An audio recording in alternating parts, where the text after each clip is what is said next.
Niba warigeze kugira amahirwe yo gutembera mu bihugu nka Argentine, ntabwo waba warabuze kubona ko muri iki gihugu bishoboka kwishyura ibintu runaka cyangwa se kwishyurwa mu madolari ya Amerika. Ni kimwe no muri Zimbabwe cyangwa se muri Repubulika ya Demokarasi ya Kongo. Hano rwose ushobora kujya kugura isukari kuri butike bakakubwira ko ikiro ari $2, ukayakura mu mufuko wawe ukayishyura. Abaturage baba bahererekanya amadolari ya Amerika nk'abahererekanya amafaranga y'igihugu cyabo. Ni kimwe nuko mu Busuwisi bishoboka kwishyurana mu mayero, kandi Ubusuwisi ntabwo buri mu muryango w'ubumwe bw'Uburayi. Ibi bihugu byose bikoresha amadolari ya Amerika cyangwa se amayero icyarimwe binakoresha amafaranga yabyo. Kubera iki? Mu Rwanda mu mwaka wa 2025 Banki Nkuru y'u Rwanda yasohoye amabwiriza rusange ahindura andi yari yarasohowe mu 2022 agenga imikoreshereze y'amadevize mu gihugu. Aya mabwiriza agena urutonde rw'abemerewe gukora ubucuruzi mu Rwanda bakishyuza mu madevize, ariko ntabwo bagomba gutegeka umukiriya ufite amanyarwanda kuyavunjisha ngo abishyure mu madevize. Aya mabwiriza kandi abuza abacuruzi kugena ibiciro byabo mu madevize. Ndabasuhuje, nitwa Ismael Mwanafunzi. Ni iki kibi mu bukungu kiri mu kuba mu gihugu abantu bakoresha amadevize nk'amadolari cyangwa se amayero uko babishaka? Bigira izihe ngaruka ku bukungu bw'igihugu? Ubundi aya madevize tuvuga nk'amadolari ya Amerika, amayero cyangwa se amapaundi n'andi mafaranga ameze nk'ari mpuzamahanga kwakorwa n'ibindi bihugu, twebwe tugeraho ate? Ubundi kubera iki amafaranga y'ibihugu arutanwa mu gaciro? Kubera iki tutagira ifaranga rimwe ry'isi yose? Reka tubivugeho. Mbahaye ikaze.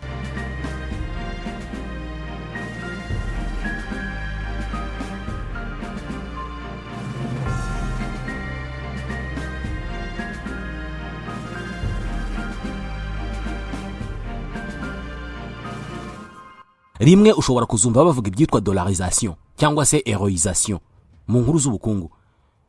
Ni ibikorwa byose bya Leta Zunze Ubumwe za Amerika cyangwa se umuryango w'ubumwe bw'Uburayi bigamije gutuma amafaranga yabo, ni ukuvuga amadolari n'amayero, aba nk'amafaranga y'isi yose agakoreshwa mu bihugu bitandukanye bitari by'Uburayi na Amerika gusa. Ibi biba bisobanuye ko igihugu runaka gishobora kureka gukoresha amafaranga yacyo kigatangira gukoresha amadolari cyangwa se amayero, cyangwa se kikabikoresha byombi. Ari nako ibihugu bimwe bibigenza. Uko bigaragara, nk'idolari rya Amerika riri ahantu hose ku isi, ryamaze kuba nk'ikirango cy'isi. Birasa naho nta hantu na hamwe ku isi wagera ngo abuhasanze ubereke inoti y'amadolari 20 ngo babure kuyimenya.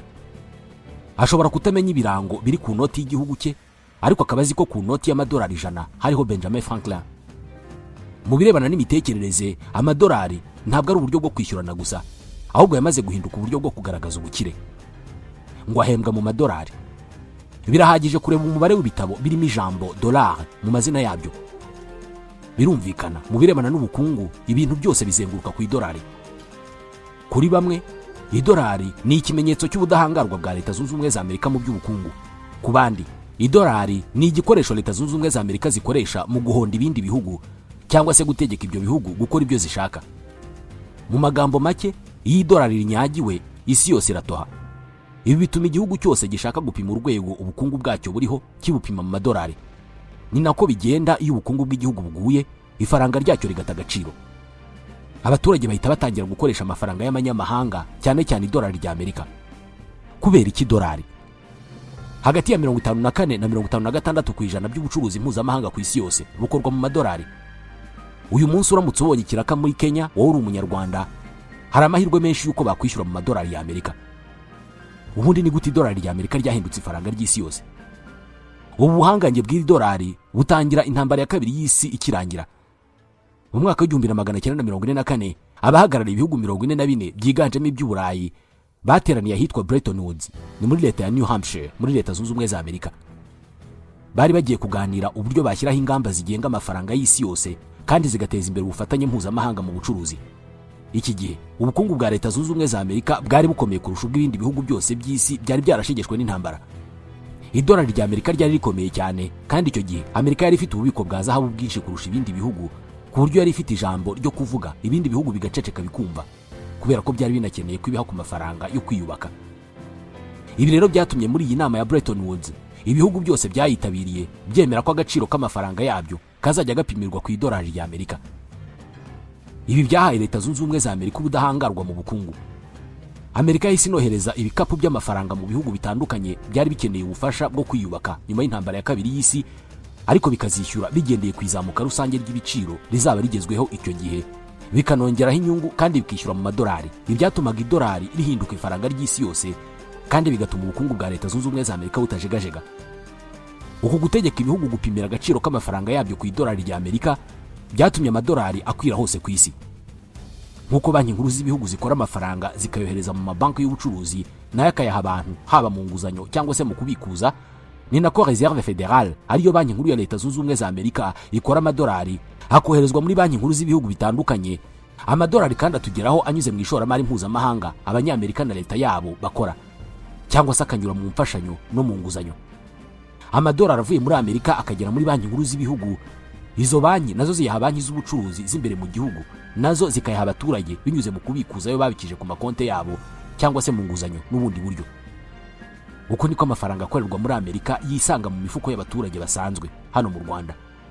Leta Zunze Ubumwe za Amerika arizo nyira ya madolari nazo zikurikirana umunsi ku wundi imikoresherezwe yayo ku isi, ku buryo ziba zizi umubare w'inoti z'amadolari ziri ku isi nubwo hari iziganwa. Habarwa ko buri mwaka bakora inoti z'amadolari miliyari 7. Izi ni izikoreshwa ku isi yose, harimo izisimbura iziba zishaje ndetse n'inshya zishyirwa ku isoko. Ubudahangarwa bw'idolari usibye kuba bwarazamuwe n'uko ubukungu bwa Leta Zunze Ubumwe za Amerika bwari bumeze neza intambara ya kabiri y'isi ikirangira, ubu budahangarwa bwanatewe n'uko ibigo mpuzamahanga by'imari nka banki y'isi n'ikigega mpuzamahanga cy'imari byose bikoresha amadolari. Ubundi kubera icyo amafaranga agira agaciro gatandukanye, umuntu utuye muri Leta Zunze Ubumwe za Amerika akoresha amadolari buri munsi iyo hari icyo agiye kugura. Yaje hano mu Rwanda aho dukoresha amanyarwanda, yagiye kuvunjisha kugira ngo abone amanyarwanda, abona ko yatanze idolari rimwe bamuha amanyarwanda 1458. Yajya mu Budage yatanga idolari rimwe bakamuha amasantime 86 y'euro.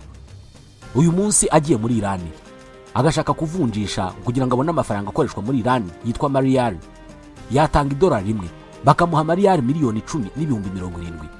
Naha bigeze. Kubera icyo amafaranga agira agaciro gatandukanye kuri uru rwego. Ubundi kubera icyo agaciro k'amafaranga gahinduka buri segonda iyo bigeze mu kuvunjisha. Mbere yo kuvuga ku mpamvu zituma buri faranga ry'igihugu rigira agaciro karyo, na mbere yuko tuvuga ku byivunjisha, reka tubanze tuvuge gato ku gaciro k'ifaranga twifashishije amateka yaryo. Mu gihe cy'imyaka myinshi yashize, amafaranga yahuzwaga n'amabuye y'agaciro nka zahabu.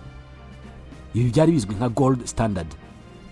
Muri iki gihe agaciro k'ifaranga ry'igihugu kashyigikirwaga cyangwa se kagenwaga n'ingano runaka ya zahabu icyo gihugu gifite mu bubiko. Nk'urugero, idolari rimwe rya Amerika ryabaga rifite ingano runaka ya zahabu bigereranywa. Mu gihugu mwaba mufite amadolari runaka akagereranywa n'ingano runaka yagenwe ya zahabu mufite mu bubiko. Ibi byatumaga ibipimo by'ivunjisha bidahindagurika, kubera ko igihugu ntabwo cyashoboraga kubyuka mu gitondo ngo gikore amafaranga umubare cyishakiye igihe kidafite ingano ya zahabu ingana n'ayo mafaranga bashaka gukora. Ibi byabuzaga guverinoma z'ibihugu gucapa amafaranga menshi. Gusa uko ubukungu bw'ibihugu bwagiye bukura kandi ishoramari mpuzamahanga rikaguka, ibihugu byatangiye kwitandukanya n'ibi byo gushingira agaciro k'amafaranga yabyo kuri zahabu. Byari bimaze kujya bigorana kubika zahabu ingana na buri faranga mukoze, cyane cyane nko mu bihe habaga hari intambara cyangwa se ibindi bibazo byibasira ibihugu. Byageze mu 1970, ibihugu byinshi byaramaze kwinjira mu yindi mikorere y'amafaranga yitwa fiat money. Fiat money ni igihe agaciro k'amafaranga kagenwa na guverinoma. Amafaranga y'igihugu akagira agaciro kubera ko leta yabivuze. Leta yavuze ko aya mafaranga afite agaciro kandi abantu bakabyizera. Iki gihe ntabwo agaciro k'ifaranga kari kagishyigikirwa n'ikintu icyo ari cyo cyose gifatika nka zahabu. Niyo mpamvu aya mafaranga hari abantu bayita fake money. Bitewe nuko fiat money ari amafaranga agira agaciro kadashingirwa ku kintu gifatika nka zahabu. Bitewe nuko fiat money ari amafaranga agira agaciro kadashingirwa ku kintu gifatika nka zahabu, agaciro kayo gashingirwa ku kuba abantu bayemeye cyangwa se batayemeye. Iyo abantu benshi bashaka amafaranga runaka, barahatana ngo ayo mafaranga bayabone. Guhatana ngo bayabone ubwo ni ugukora cyane. Abantu bagahaguruka bagakora ubucuruzi, abandi bagahanga imirimo mishya, abandi akazi bakora bakagakora cyane kugira ngo bahembwe amafaranga menshi. Abanyarwanda iyo bakoze cyane kugira ngo bahembwe amafaranga menshi mu manyarwanda, baba barimo kongerera agaciro amafaranga y'u Rwanda. Ibi nibyo bisobanura ko amafaranga runaka iyo abantu bayakunze n'agaciro kayo gahita kazamuka, kubera ko uko bakora cyane bakayabona bahita bajya ku isoko kuyagura ibintu, abandi bakayabitsa muri banki, abandi bakayaguza, bityo amafaranga akagira ubuzima kubera ko abatembera mu bantu. iyo abantu badashaka ayo mafaranga rero n'ubundi ntabwo bakora cyane, cyangwa se banakora bagashaka guhembwa mu manyamahanga, mu madovize. Ayo manyamahanga bahembwa niyo azamura agaciro, ya yandi badashaka agaciro kayo kakamanuka. Hano ushobora gutangira kumva impamvu Banki Nkuru y'u Rwanda ibuza abantu gukora ubucuruzi imbere mu gihugu bakoresha amadolari. Mu yandi magambo, agaciro ka fiat money kava kwigura n'igurisha mu gihugu. Abantu bahinze cyane bakeza ibirayi byinshi, bikaba byinshi cyane mu gihugu. Ikiro cy'ibirayi kikagura amafaranga 100. Iryo jana riba rifite agaciro kenshi cyane ugereranyije n'ibirayi. Ariko iyo abantu badahinze cyane, ibirayi bikarumba, ikiro kimwe kikagura 2,000. Ibyo 2,000 biba bifite agaciro gake ugereranyije n'ibirayi. Uku niko agaciro k'ifaranga kagenwa n'ibikorerwa mu gihugu. Impamvu amafaranga y'ibihugu bikomeye nk'idolari rya Amerika rifite agaciro gakomeye ku isi nuko abantu benshi barishaka. Ifaranga ry'ibihugu bifite ibibazo mu bukungu nka Venezuela cyangwa se Iran ryo nta bantu barishaka, n'abaturage b'ibyo bihugu ntibarishaka. Ubundi gutakaza agaciro k'ifaranga byitwa inflation. Ibi bibaho mu gihe hari amafaranga menshi mu gihugu kurusha ibicuruzwa na service. Ni igihe abantu bafite amafaranga menshi ariko nta kintu cyo kuyakoresha gihari, kubera ko ibicuruzwa nta bihari. Ufite amafaranga menshi ariko aho ugiye kugura isukari hose bakubwira ko ntayo bafite, naho uyibonye ikiro bakakigurisha 10,000. Aho nibwo ubona ko amafaranga ufite nta kintu amaze. Iki gihe rero nta muntu ubushaka kugumana ayo mafaranga atakaza agaciro buri uko uhumbije. Ni nka bya bindi by'uko nta muntu ubushaka kogera iruhande rw'umuntu urimo kurohama. Umenya ko ifaranga ririmo guta agaciro iyo mu 2022 waguraga umugati ku mafaranga 800. Mu 2024 bakajya bakubwira ko 800 agura igice cya wa mugati. Ubusigaye ugura ibintu bike ku kiguzi wahoze utanga bakaguha byinshi. Urugero rwakunze gutangwa n'urwa Zimbabwe. Nubwo muri iki gihugu ibintu birimo gusubira ku murongo, ariko mu 1980 idolari rya Zimbabwe ryari rifite agaciro kurusha irya Amerika. Idolari rimwe rya Zimbabwe iki gihe ryavunjwaga idolari rimwe n'amasantime 35 ya Amerika. Gusa bitewe n'amavugurura yakozwe mu by'ubutaka, leta igafata icyemezo cyo kwambura abazungu ubutaka bunini bari bafite, ukongeraho ruswa, ukongeraho ibihano amahanga yabafatiye, byose ukabyongeraho uburyo leta yafashe icyemezo cyo gucapa inoti itabara. Agaciro k'idolari rya Zimbabwe karahananutse ku rwego rukomeye cyane. Byageze mu mwaka wa 2000 idolari rimwe rya Amerika rivunjwa amadolari 600 ya Zimbabwe. Guverinoma yagerageje kubikemura ihindura amafaranga inshuro nyinshi, ariko bibi byusa. Bageze igihe bafata icyemezo cyo kwikoreshereza amadovize, cyane cyane amadolari ya Amerika n'amarande yo muri Afurika y'Epfo. Ikindi kintu gituma agaciro k'amafaranga y'ibihugu gatandukana ni ingano y'inyungu ku nguzanyo, interest rate. Inyungu ku nguzanyo ni ikiguzi wishyura kugira ngo ugurizwe amafaranga muri banki. Iki kiguzi kibarwa ku ijana. Iyo ugujije 100,000 ku nyungu y'10 ku ijana, uba ugomba kuzishyura 100,000 wongeyeho ibindi 10 by'inyungu. Banki nkuru z'ibihugu nka BNR zishyiraho ingano y'inyungu ku nguzanyo mu gihugu. Iyo igihugu gifite inyungu ku nguzanyo iri hejuru, kibona inyungu nyinshi ku ishoramari. Muti gute? Kugira inyungu nyinshi ku nguzanyo bikurura abashoramari b'abanyamahanga baba bafite ibifaranga byinshi, kandi iyo baje mu gihugu bagura amafaranga menshi y'icyo gihugu kugira ngo bagishoremo imari. Ntabwo baza gushora imari mu Rwanda mu madolari, bayishora mu manyarwanda. Ibi bituma iri faranga bashoramo imari ryiyongera mu gukenerwa n'abantu benshi, ari nabyo birizamurira agaciro. Nk'urugero, tuvuge ko ushaka gushora imari mu mpapuro mvunjwa faranga. Impapuro mvunjwa faranga ni impapuro leta iha abantu kugira ngo bayigurize amafaranga iyamarana igihe runaka, noneho izayabasubize hariho n'inyungu. Reka tuvuge ko uguzize impapuro z'100,000 ku nyungu ya 5% mu gihe cy'imyaka 5. Ibi bivuze ko leta ikuguza 100,000 by'amanyarwanda, ikazakwishyura 5% by'ibihumbi 100, ari byo 5,000 buri mwaka mu gihe cy'imyaka 5. Uko inyungu ku nguzanyo iba nyinshi, niko inyungu ku ishoramari nayo iba nyinshi. Ibi bivuze ko niba inyungu ku nguzanyo ari nyinshi mu Rwanda kurusha mu Bugande, abashoramari bazagurisha amashiringi yabo bigurira amanyarwanda kugira ngo bashore mu mpapuro mvunjwa faranga mu Rwanda, aho bazabona inyungu nyinshi kubera ko inyungu ku nguzanyo ari nyinshi. Uku kwiyongera ko abakeneye amanyarwanda nibyo bizakomeza iri faranga. Ku rundi ruhande, iyo inyungu ku nguzanyo imanutse, igabanya inyungu ku ishoramari. Abashoramari bagatangira kwishakira ahandi hantu ho gushora imari yabo. Ibi bigabanya umubare w'abashaka iryo faranga, bigatuma agaciro karyo nako gatangira kumanuka. Gusa nanone, igihugu ntabwo cyapfa kuzamura inyungu ku nguzanyo gutyo gusa ngo ni ugukurura abashoramari. Kubera iki? Mwibuke, inyungu ku nguzanyo nicyo kiguzi cyo kuguza amafaranga. Bivuze ko iyi nyungu ku nguzanyo iri hejuru, bikomerera abaturage n'abacuruzi b'imbere mu gihugu mu birebana no kuguza amafaranga ngo bakore business cyangwa se banikenure. Iyo kuguza amafaranga bihenze cyane, abantu bagura cyangwa se bubaka inzu baragabanuka, abagura imodoka bakagabanuka, no gutangira business birakomera, bityo abantu bakabyihorera. Ibi bigatuma umuvuduko w'ubukungu ugabanuka, bikerekeza igihugu mu kugira abashomeri benshi. Iyi niyo mpamvu Banki Nkuru y'u Rwanda yongera inyungu ku nguzanyo, ejo ukumva ngo bayigabanije. Bayongera cyangwa se bakayigabanya bitewe n'uko igihugu gihagaze mu bukungu. Banki Nkuru y'Igihugu ikurikirana inyungu ku nguzanyo nk'uko bakurikirana amata ari ku mbabura cyangwa ku mashyiga. Ntabwo wavuga ku mafaranga n'imikoresherezwe yayo mu gihugu ngo reke kuvuga abashoramari b'abanyamahanga baza mu gihugu kuhashora imari yabo. Mu myaka y'1970 ubwo Ubushinwa bwafunguriraga amarembo abashoramari b'abanyamahanga ngo baze kuhashora imari, ibigo byinshi by'abanyamahanga byahise bitangira gucururiza mu Bushinwa, bikafungura amashami. Coca-Cola, IBM, Motorola n'abandi benshi. Birumvikana niba barashakaga kubaka inganda mu Bushinwa, bagombaga gukenera amafaranga y'amashinwa ariyo mayuan, kubera ko ntabwo wari gukorera mu gihugu gukoresha bene gihugu nurangiza ujye ubahemba mu madolari. Ikindi babaga bakeneye aya mayuan mu kugura ubutaka muri icyo gihugu. Kubera icyo wajya kugura ikibanza n'umuturage ukamwishyura amadolari. Ibi byatumye yuan rikenerwa cyane kubera ko abantu barikoresha bariyongereye. Birumvikana ibi byatumye rikomera, bituma Ubushinwa bubona amafaranga menshi.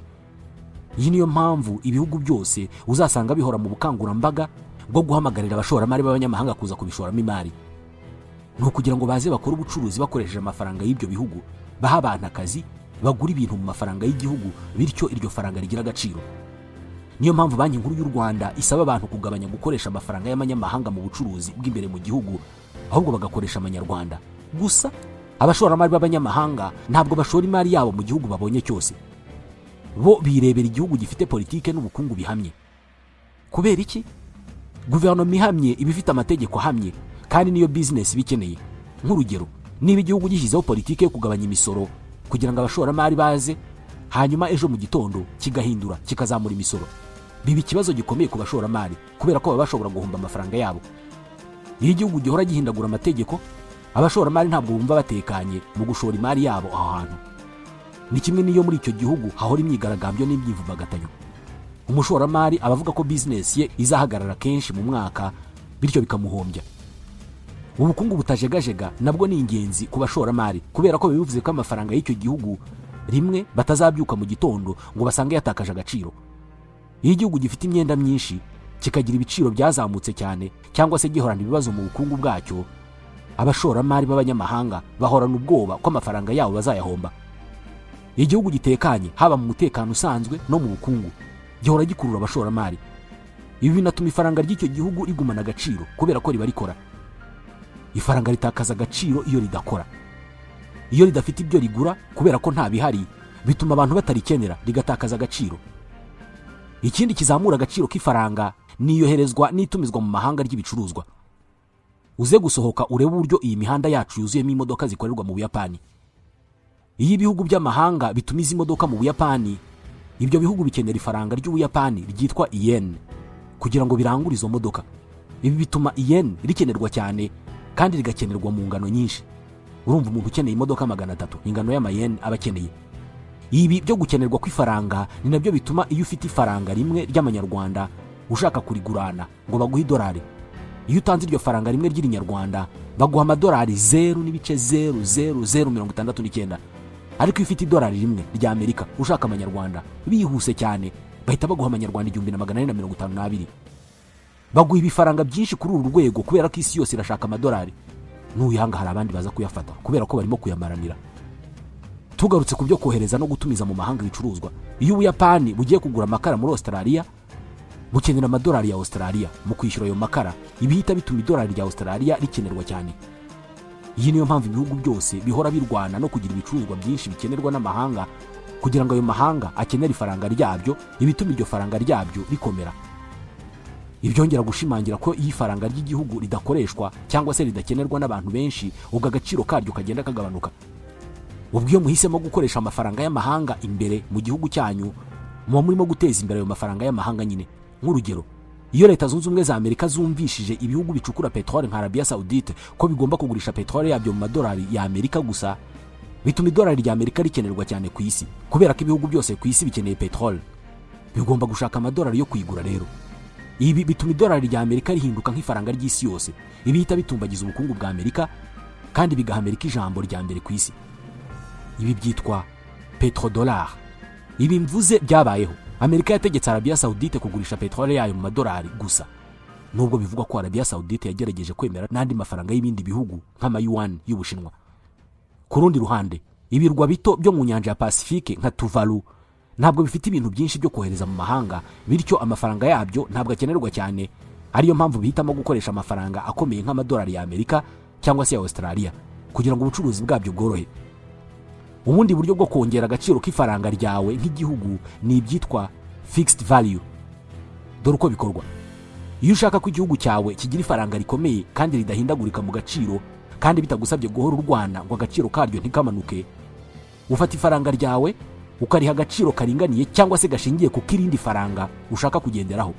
Urugero, igihugu cya Brunei ni igihugu gikungahaye kuri petrol kiri mu majyepfo y'uburasirazuba bwa Aziya. Iki gihugu cyafashe ifaranga ryacyo kiriha agaciro kangana neza n'ak'idolari rya Singapore. Iyo ufite ifaranga rimwe rya Brunei uba ufite idolari rimwe rya Singapore. Ibi bivuze ko ushobora gukoresha idolari rya Singapore muri Brunei cyangwa se ugakoresha idolari rya Brunei muri Singapore, ntugire ikibazo cyo guhomba cyangwa kunguka. Urundi rugero ni urwa Belize, igihugu gito cyegeranye na Mexique muri Amerika y'Amajyepfo. Belize yafashe idolari ryayo irishingira ku idolari rya Amerika. Bakoze ku buryo buri gihe idolari rimwe rya Belize rigomba guhora ringana n'igice cy'idolari rya Amerika. Bivuze ko iyo ushaka kuvunjisha amadolari ya Amerika mu madolari ya Belize, ntabwo uba ukeneye kujya ku muvunjayi. Wowe ukuba kabiri amadolari ya Amerika ufite, ubundi ukishyura icyo ushaka kwishyura. Kuringaniza cyangwa se gushingira agaciro k'ifaranga ryawe ku gaciro k'irindi faranga ry'amahanga bituma iryo faranga ryawe ritajegajega kandi bikoroha kuricunga. Gusa ubwo igihugu cyawe kiba gishingiye ku bukungu bw'icyo gihugu wigeranije nacyo.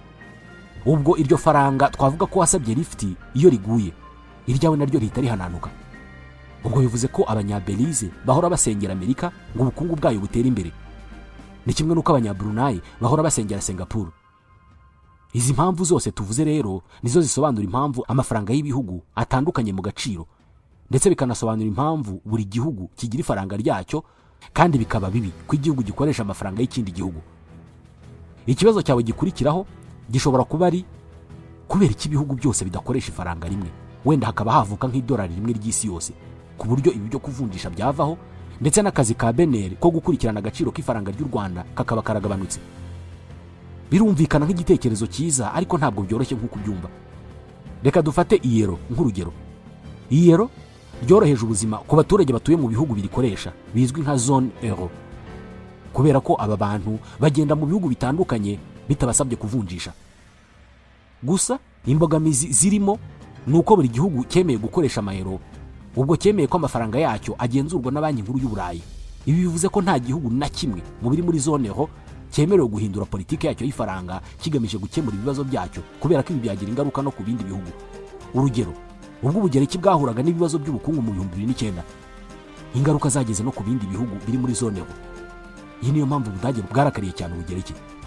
Ibi bihita byumvikanisha ko ibihugu byose by'isi biramutse bifashe icyemezo cyo gukoresha ifaranga rimwe byaba byishyize mu byago. Igihugu kimwe n'ikitsamura, ubwo isi yose izahita irwara ibicurane. Tekereza ubaye wimereye neza, business yawe igenda neza, amafaranga yisuka kuri konti buri munsi, hanyuma ejo mu gitondo ukabyuka bakubwira ngo ubukungu bwaguye, ngo amafaranga ufite kuri konti yagabanutsemo kabiri kubera ko ikirwa cya Vanuatu cyakoze ikosa mu bukungu bwacyo. Ikibazo cyawe gikurikiraho gishobora kuba ari ese ni byiza ko igihugu cyacu gikora ibishoboka byose ngo ifaranga ryacu rigira agaciro ko hejuru cyane? Nk'uko tubizi, ibihugu bitandukanye bikenera ibintu bitandukanye. Ubu hari igihugu gikeneye ibisasu bya kirimbuzi, ariko twebwe dukeneye ifumbire ihagije. Ibi bivuze ko igihugu gitumiza ibintu byinshi mu mahanga nka Singapore kiba gikeneye ifaranga rikomeye rifite agaciro kugira ngo ibyo gitumiza mu mahanga ntibigihende. Ni mu gihe igihugu cyohereza mu mahanga ibintu byinshi nk'Ubushinwa cyo gishobora gukenera ifaranga ridafite agaciro kenshi kugira ngo ibicuruzwa byacyo bihendukire abanyamahanga babigura. Ibi murabyibuka, iyo ugiye gutumiza ibicuruzwa mu mahanga uba ugomba kwishyura mu mafaranga y'icyo gihugu uguramo ibicuruzwa. Bivuze ko amafaranga yawe uyavunjisha. Iyo amafaranga yawe afite agaciro ko hejuru rero, iyo uyavunjishije ubona ibifaranga byinshi byo muri icyo gihugu, bityo ntuhendwe nk'igihe utumiza ibintu mu mahanga. Ariko iyo ugurisha ibintu byinshi mu mahanga uri nk'Ubushinwa, agaciro k'ifaranga ryawe ni byiza ko kataba kanini cyane, kugira ngo abanyamahanga baza kurangura mu gihugu cyawe bavunjishe mu ifaranga ryawe, babone ibifaranga byinshi, bityo bagura ibicuruzwa byinshi. Iyi niyo mpamvu rimwe na rimwe uzumva Ubushinwa bushinjwa ko bugabanya agaciro k'ifaranga ryabwo ku bushake. Igihugu nk'u Rwanda gitumiza ibintu byinshi mu mahanga, cyo gikeneye ifaranga rifite agaciro ko hejuru, kugira ngo nikijya kugura ibicuruzwa mu mahanga aho kizakenera kuvunjisha amanyarwanda mu madovize, ntikizakenera amadovize menshi ngo gihendwe. Ngiyi impamvu Banki Nkuru y'u Rwanda ikora ku buryo agaciro k'ifaranga ry'u Rwanda kazamuka, binyuze mu kwirinda ko mu gihugu hakoreshwa amafaranga menshi y'amahanga nk'amadolari, ahubwo abantu bakwiye gukoresha amanyarwanda cyane kugira ngo akenerwe, bityo agaciro kayo kazamuke. Ngiyi impamvu ya mabwiriza ya BNL twatangiye tuvugaho arimo ingingo zivuga ngo ntibyemewe kwishyurana mu madolari, amayero cyangwa se andi madovize mu bucuruzi busanzwe bw'imbere mu gihugu. Ntibyemewe kugena ibiciro mu madovize ku bicuruzwa cyangwa se serivisi bigenewe abari mu Rwanda. Ntibyemewe gusaba cyangwa se kwakira ubwishyu mu madovize iyo nta burenganzira bwihariye bwatanzwe na BNL ufite. Gusa ibi ntibivuze ko ikoreshwa ry'amadovize ribujijwe mu gihugu, kubera ko hari ibikorwa bimwe na bimwe byemewe ko amadovize abikoreshwamo. Nk'ubu amadovize ashobora kubikwa nko kuri konti z'amadovize muri banki. Kwishyura mu madovize mu bucuruzi mpuzamahanga ni ukuvuga gutumiza no kohereza ibicuruzwa mu mahanga biremewe, byemewe kuyakoresha. Amahoteli, ingendo z'indege n'ingendo mpuzamahanga rimwe na rimwe byemerwa kwakira amadovize, ariko byabiherewe uburenganzira. Abanyamahanga bashobora kwishyura mu madovize ahabigenewe, ariko si ahantu hose. BNL igenera uruhushya rwihariye ibikorwa bimwe na bimwe bwo gukoresha amadovize. Impamvu BNL yashyizeho aya mabwiriza ni ukurinda agaciro k'ifaranga ry'u Rwanda, kwirinda dollarisation, aho ifaranga ry'amahanga by'umwihariko idolari risimbura ry'igihugu. Harimo kandi kugenzura neza isoko ry'amadovize n'ubukungu, no gutuma amategeko agenga ubucuruzi akurikizwa kimwe kuri bose. Amadovize ntiyabujijwe ku kuba wayatunga, ariko arabujijwe kuyakoresha nk'amafaranga yo kwishyurana imbere mu gihugu, keretse mu byemewe byihariye byemejwe na BNL. Nshuti bakunzi mudasiba kudukurikira. Ikiganiro cyacu cya none tugisoreje. Nitwa Ismail Mwanafunzi. Mwakoze cyane.